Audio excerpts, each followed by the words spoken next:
জাহাঙ্গীরনগরে পড়ার সুবাদে আমি গত ৫ বছরই দেখেছি যে কিভাবে অতিথি পাখি দিনের পর দিন কমে আসতেছে। তুলনামূলক অনেক পাখি কমে গেছে, সত্যি কথা যে আমরাও দেখেছি আপনাদের মতো যে পাখি এবার অলমোস্ট আসেই নেই, না বরাবর আর কি।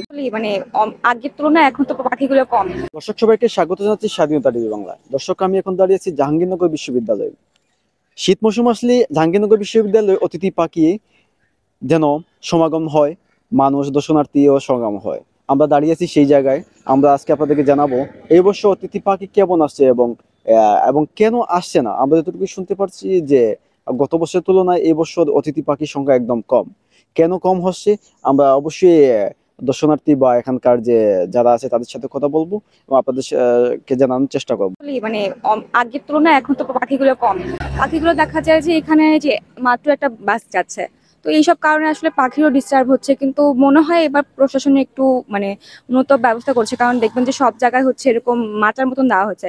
কিন্তু যেহেতু মানে এই শব্দ কোলাহল হচ্ছে, এর জন্য তো আসলে এইগুলা আর থাকবে না। এবার যা হয়েছে যে আমাদের ক্যাম্পাসে বিভিন্ন প্রতিষ্ঠান তৈরি করার জন্য বিভিন্ন জায়গায় অ্যালট করা হয়েছে, গাছ কাটা হয়েছে, যার কারণে আমার কাছে মনে হয় যে গাছ যে কারণে মানে যেই জায়গাগুলোতে মেইনলি পাখিগুলো এসে থাকতো সেই দুইটা স্পটের গাছ কাটা হয়েছে অনেক, যার কারণে পাখিরা এসে থাকতে পারতেছে না। এবার তুলনামূলক অনেক পাখি কমে গেছে, সত্যি কথা যে আমরাও দেখেছি আপনাদের মতো যে পাখি এবার অলমোস্ট আসেই নেই, না বরাবর আর কি। ফার্স্ট ইয়ারে ছিলাম তখন অতিথি পাখি দেখতাম। এখন এই অতিথি পাখি না থাকার পিছনে তো একটা সবচেয়ে বড় বিষয় হচ্ছে যে বনাঞ্চল বা আমাদের যে গাছপালা ছিল আগে, ওইগুলো এখন মানে একদমই কমে গেছে। কারণ হচ্ছে এখানে কিছু অপরিকল্পিত উন্নয়নের নামে যে অপরিকল্পনা, এইগুলা নিয়ে হচ্ছে আসলে বনভূমি হচ্ছে নষ্ট হচ্ছে। তারপরে শব্দ দূষণ।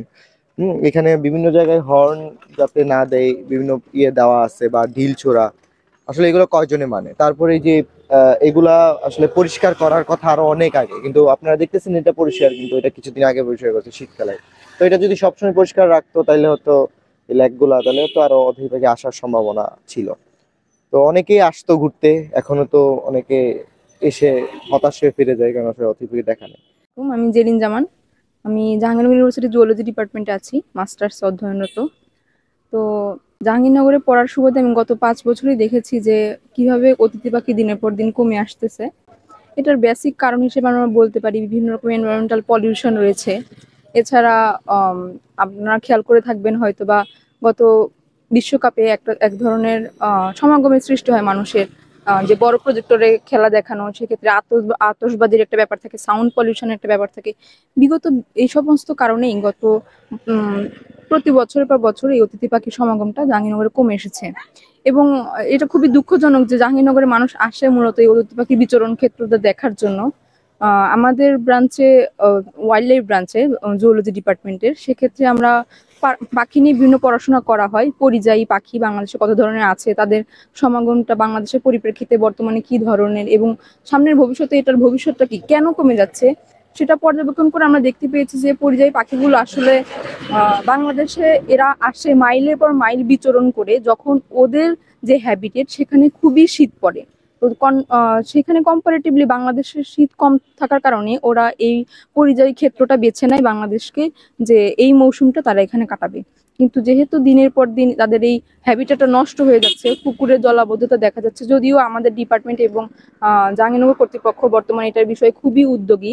তারা জলাশয় পরিষ্কার করছে এবং বিভিন্ন এদের পরিজন ক্ষেত্রটা বাড়ানোর জন্য সাউন্ড পলিউশনের ব্যবস্থাটা কমিয়ে আনার চেষ্টা করছে, এবং অতিথি পাখি আসলে তাদের জন্য ঢিল ছোড়া না হয়, কোনোভাবেই যেন তাদেরকে শিকার করা না হয়। এই বিষয়ে আসলে আমাদের কর্তৃপক্ষ বরাবরই সজাগ ছিলেন এবং বর্তমানে আরো বেশি। কিন্তু পুরো বাংলাদেশের পরিপ্রেক্ষিতে আমরা দেখতে পারবো যে আসলে এই অতিথি পাখি প্রতিনিয়তই কমছে। তো এটা আসলে কোনো একটা ডিপার্টমেন্ট বা এরিয়া বেস করে আমরা যদি কোনো একটা পদক্ষেপ নেই, সেটা কার্যকরী হবে না। এটাকে বাড়ানোর জন্য সরকারি পদক্ষেপ অত্যন্ত গুরুত্বপূর্ণ। সরকার থেকে যদি নির্দিষ্ট নীতিমালা এবং যে বিভিন্ন ধরনের ওয়াইল্ড লাইফ অ্যাক্ট রয়েছে, বিভিন্ন ধরনের কার্যকর নীতিমালা রয়েছে, এগুলো যদি সঠিকভাবে পর্যালোচনা করা হয় এবং এই সমস্ত বাস্তবায়ন করা হয়, তাহলেই আমরা বলতে পারবো যে অদূর ভবিষ্যতে আমরা আবার সেই সাইবেরিয়ান অতিথি পাখি ফিরে পাবো জাহাঙ্গীরনগরের বুকে এবং পুরো বাংলাদেশের বুকে।